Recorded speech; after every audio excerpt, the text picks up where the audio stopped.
दोस्तों तुम्हारा एटीट्यूड कैसा भी हो, कैसा भी, अगर इस वीडियो को देखने के बाद वो विनिंग एटीट्यूड नहीं बना तो सीधा डिसलाइक मार देना। पर अगर अच्छा लगा तो वीडियो को लाइक करके चैनल को सब्सक्राइब करके ही जाना। और एक रिक्वेस्ट, वीडियो को पूरा देखना क्योंकि ये वीडियो आपका एटीट्यूड चेंज करने वाला है। So let's start the video. दोस्तों एटीट्यूड दो तरह का होता है, एक विनर्स एटीट्यूड और दूसरा होता है लूजर्स एटीट्यूड। जब स्टीव जॉब्स और उनकी टीम आईफोन डिजाइन कर रहे थे तब उनकी टीम ने एक फोन बनाया जो कि साइज में थोड़ा बड़ा था। इस पर स्टीव जॉब्स ने अपनी टीम को इंस्ट्रक्शंस दिए कि इसे और स्लिम बनाओ, पर टीम का कहना था कि वो फोन को इससे ज्यादा स्लिम नहीं बना सकते। इस पर स्टीव जॉब्स ने साइड में पड़े एक फिश टैंक में उस फोन को डाल दिया।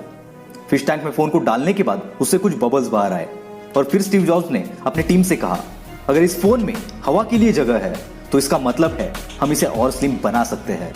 ये होता है विनर्स एटीट्यूड। और दोस्तों ये कोई पैदाइशी नहीं आता, ये हमें खुद डेवलप करना पड़ता है। दोस्तों विनिंग एटीट्यूड बंदे को वो नजरिया देता है जिससे कि वो दुनिया को एक अलग नजर से देख पाता है। और इसीलिए जहां पर बाकियों को सिर्फ प्रॉब्लम्स दिखते हैं वहां ये बंदा अपॉर्चुनिटी खोज लेता है। एक बंदा था, वो बोलने में हकलाता था, उसका सपना था कि उसे एक्टर बनना है, पर उसके हकलाने की वजह से उसे कहीं पर भी काम नहीं मिला। पर जिद्दी बंदे ने हार नहीं मानी, इसने खुद का एक शो बनाया और उसमें वो बिना एक शब्द बोले सिर्फ उसकी हरकतों से लोगों को हंसाता था। और ये शो सुपर डुपर हिट हुआ, लोगों ने इसे काफी पसंद भी किया। अब तो शायद आप समझ ही गए होंगे मैं बात कर रहा हूं मिस्टर बीन की। अगर अपने अंदर की कमी की वजह से इन्होंने हार मान ली होती तो क्या ये दुनिया उन्हें अप्रिशिएट करती? कभी नहीं। दोस्तों प्रॉब्लम्स सबके लाइफ में होती है, जब तक आप जिंदा हो ये प्रॉब्लम्स रहेंगी, पर उस प्रॉब्लम को कैसे देखना है ये आप पर डिपेंड होता है।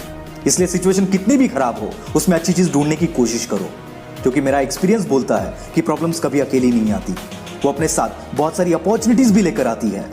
पर हमारा फोकस प्रॉब्लम्स पर इतना होता है कि हम उस अपॉर्चुनिटी को देख ही नहीं पाते। दोस्तों याद रखना, ये दुनिया उन्हीं लोगों को याद रखती है जो अपने प्रॉब्लम्स से लड़कर कुछ हट कर जाते हैं, वरना बाकियों को तो प्रॉब्लम्स खुद दबा देता है। जहां हम एक बार फेल हो गए तो हार मान लेते हैं, वहां इस बंदे को 30 बार जॉब से रिजेक्ट कर दिया गया था। और ये कोई हाई प्रोफाइल जॉब के लिए अप्लाई नहीं कर रहा था, एक वेटर के जॉब के लिए अप्लाई कर रहा था। फिर भी इसे रिजेक्ट कर दिया गया, पर इसके एटीट्यूड ने इसे हार नहीं मानने दी और इसने अपने हर फेलियर को एक अलग नजर से देखा, उनसे सीखता गया। और जिसे वेटर के जॉब के लिए रिजेक्ट कर दिया गया था, आज वही बंदा चाइना का सबसे अमीर इंसान है। क्या बात है ना, ये होता है एटीट्यूड का पावर। और दोस्तों एक बात हमेशा याद रखना, गलतियां उन्हीं से होती है, फेल वही होते हैं जो लोग ट्राई करते हैं, और इनकी गलतियों की खोज वही लोग करते हैं जो खुद कुछ नहीं करते।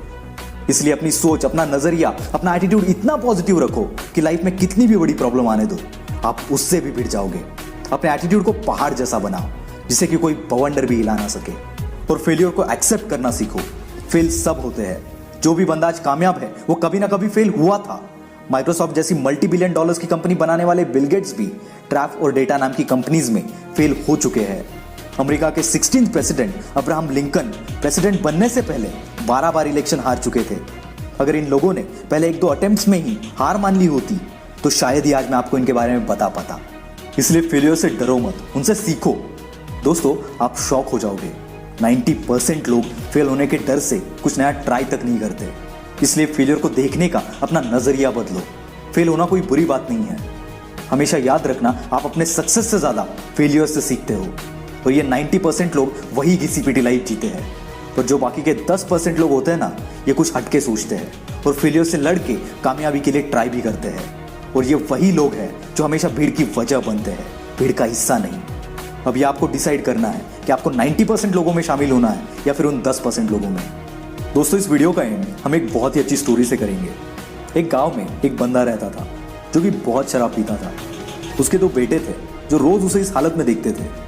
10 साल बाद पहला बेटा अपने पिता की तरह ही शराबी बन गया और दूसरा बेटा IAS ऑफिसर बन गया। जब दोनों से भी उनकी इस सिचुएशन का कारण पूछा गया तब दोनों का भी जवाब सेम ही था। दोनों ने कहा, आज मैं जो भी हूं अपने पिता की वजह से हूं। दोस्तों यहां प्रॉब्लम तो दोनों का भी सेम ही था, पर उनके एटीट्यूड ने दोनों को अलग बना दिया। Problems are common but attitude makes